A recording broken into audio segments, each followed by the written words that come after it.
Esa mezcla de abogado y internacionalista, ¿cómo la combina?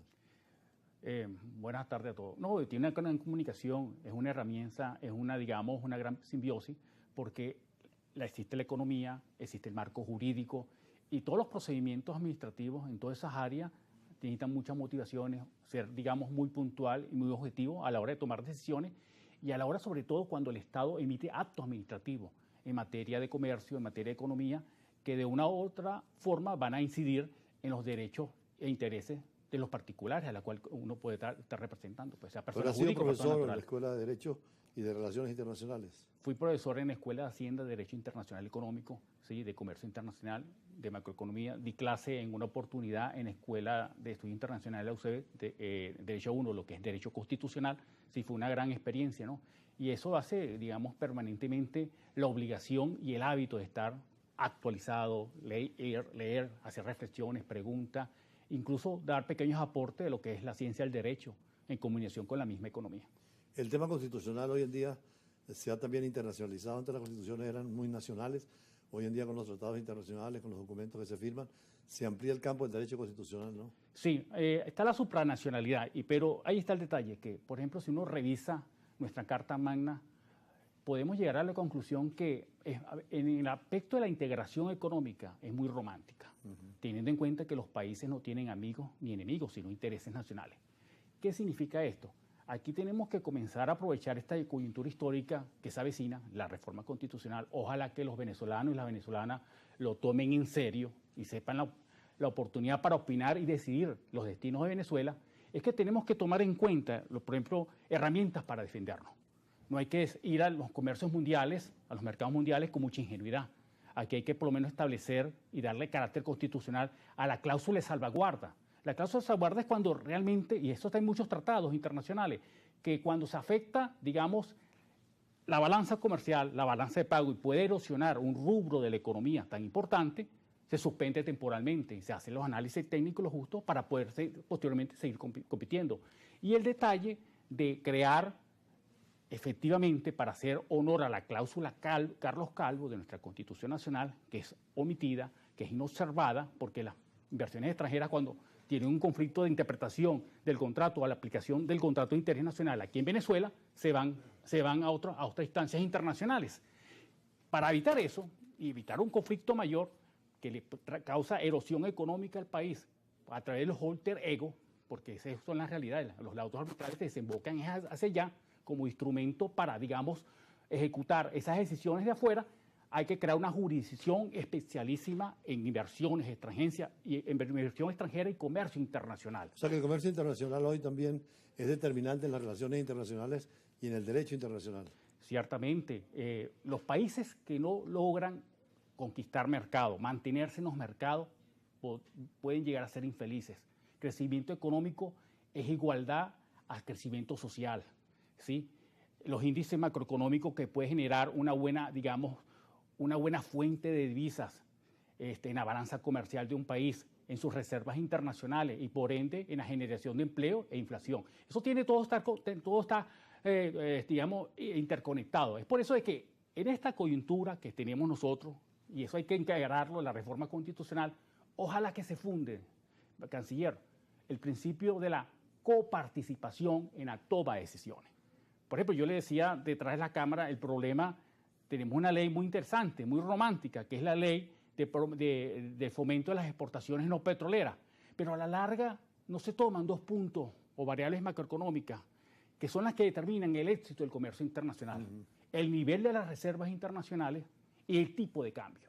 Yo me acuerdo que en una oportunidad que para descanse hablé con Emeterio Gómez, ¿sí? Y habíamos conversado de que sería bueno que en este país el tipo de cambio se tomara en base a consenso de todos los agentes económicos productivos de Venezuela, la empresa privada, la empresa pública, el Estado, el gobierno, las personas naturales, los pequeños y medianos productores industriales, para saber qué tipo de cambio es importante, fundamental, necesario, adecuado para el momento histórico del país. ¿Y qué sucede? Un grupito que se equivoca mucho, sea de élites de derecha o de élites de izquierda, cuando se equivocan, le causan un caos y un trauma y una infelicidad a todos los competidores y a todos los productores del país. Y en ese campo del comercio internacional, en la reforma constitucional, ¿qué aspectos irán a tomarse en cuenta? En ese campo, pero yo digo, crear, digamos, un sistema económico, economía mixta, social de mercado, en vista de que aquí hay propiedades colectivas y materiales estratégicos fundamentales para el mundo. El hecho también de que la industria petrolera pase a ser bajo el concepto Estado-nación, esa nueva ecuación, en el sentido siguiente: se dice que el Estado, las acciones de PDVSA son del Estado y la industria petrolera es del Estado, pero el Estado es manejado por una élite que también se equivoca. Pero si le agregamos Estado-nación, significa de que vamos a hacer una nueva ecuación donde el venezolano siente que el petróleo le pertenece y le va a llegar directamente la riqueza, porque hay una de las cosas bonitas de este país, que en todas partes, canciller, hay gente preparada, gente estudiada, muy capacitada, de todos los niveles. Entonces, ¿qué significa eso? Si nosotros hacemos el cambio de paradigma, no para sustituir una élite gerencial por otra élite gerencial, sino el Estado-nación, significa que vamos a tener, además de representación accionaria, la nación venezolana, ese elemento conceptual que une totalmente a los venezolanos por razones históricas, sociológicas, implica de que vamos a tener, digamos, una identificación. Y vas a ver al venezolano más preocupado por los precios del petróleo que por jugar caballo. Es lo que han hecho los noruegos. Un modelo más cercano. Por ejemplo, mira, que un venezolano reciba por su enfermedad de todo tipo un bono petrolero para la salud. Se va a sentir más identificado. ¿Qué sucede en este momento en Venezuela? Los jóvenes se desprenden del país porque piensan que el país, ellos no le importan al país. Y entonces hay digamos, una desarticulación y una renuncia a lo que es la nacionalidad, al interés del país, al amor a la patria. Para revertir eso, tenemos que hacer una nueva ecuación del petróleo en base digamos, a la palabra Estado-nación, para que también el petróleo sea de la nación. Aquí lo que se hizo fue estatizar la industria petrolera. Hubo buenos avances, sí se sembró el petróleo en mucha infraestructura, en educación, es cierto, pero es bueno que ya el petróleo también sea parte de la nación venezolana, directamente de sus ciudadanos, que participen directamente en los privilegios y en la distribución. Estas son cosas y son oportunas para esta reforma constitucional. Ahora, partiendo de la idea, embajador, que aquí hay buenas intenciones, que hay buena fe, que el diálogo va a ser amplio para la reforma constitucional, sobre todo el problema centralista de nuestra Constitución, el problema personalista, el problema militarista. ¿En qué sentido? Y con el uso bueno de la palabra. ¿Hasta cuándo la Guardia Nacional va a ser policía administrativa? La Guardia Nacional debe dedicarse para factores de cooperación y la seguridad y defensa de la nación. Entonces, todas esas pinceladas son necesarias con la reforma constitucional que viene. Partiendo de que soy demócrata y creo que los cambios hay que hacerlo en base a la observación institucional y constitucional del país. Por cierto, he oído muchos comentarios suyos y algunos análisis en Radio 1, Ventana al Mundo. ¿Por qué ese nombre? Eso es en honor al doctor Leonardo Ruiz Pineda, un mártir de la resistencia en la lucha contra la dictadura de Pérez Jiménez. Él tiene un artículo de prensa en un diario Torbes en esa época. Escribió dio bastantes opiniones de economía, de petróleo, de los valores conceptuales de la democracia y la libertad.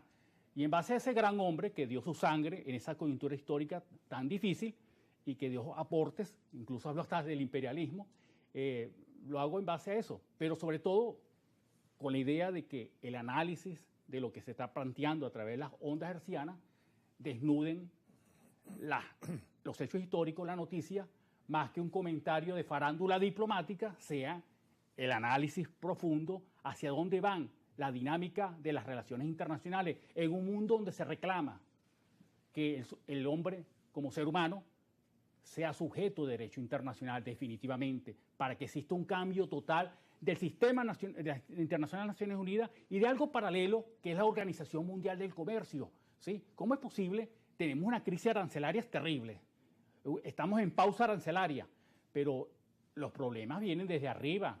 Hay la sala verde, donde hay discriminación, canciller, embajador, hay la sala verde, en el sentido de que los países industrializados, antes de cocinar una decisión importante, se encierran en cuarticos, en una sala verde y discriminan incluso a los países del tercer mundo. Esas son las realidades de lo que pasa en el mundo diplomático. O el problema de que hay mucha confidencialidad en los procedimientos y en esas disputas comerciales se habla de problemas laborales, problemas ecológicos y todo. ¿Y dónde quedan las ONG? ¿Y dónde queda el ser humano?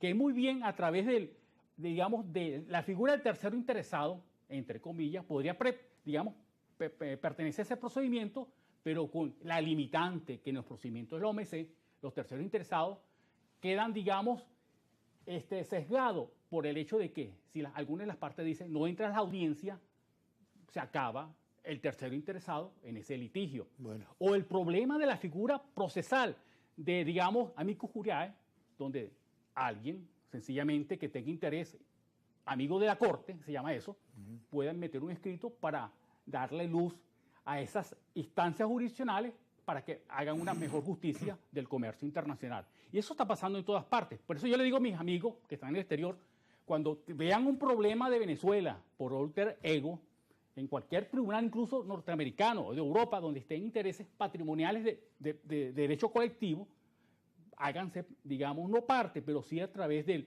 lo que llamamos amicus curiae, metan un escrito razonado, porque de eso abunda en Venezuela, gente preparada que está adentro y de afuera haciendo vida. Bueno, muchísimas gracias a Wilmer Perdía. Precisamente el tercero imprescindible fue uno de los argumentos que hicimos en La Haya, en la Corte.